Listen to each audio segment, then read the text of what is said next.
glad for, at du ringede. Ja, jeg kan ringe. Det skal du ikke tænke på. Jo, man kan ikke bare smide sådan på, så ikke give det frisk i flere dage.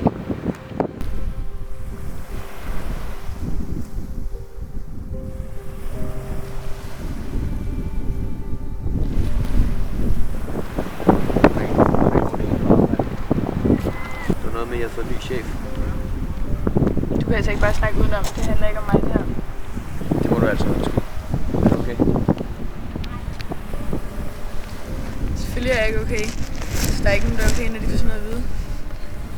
Jeg vil jo ikke gøre dig ked af det. Jeg ved godt, at der var nogle svære måneder. Det skulle da ligegyldigt, det havde været nogle svære måneder. Du kan bare ikke holde sådan noget fra mig. Jeg burde have vidst, der var noget galt. Du plejer aldrig at isolere dig på den der måde. Jeg ved godt, at jeg skulle sagt noget før. Men kan vi ikke bare prøve at komme igennem det her sammen?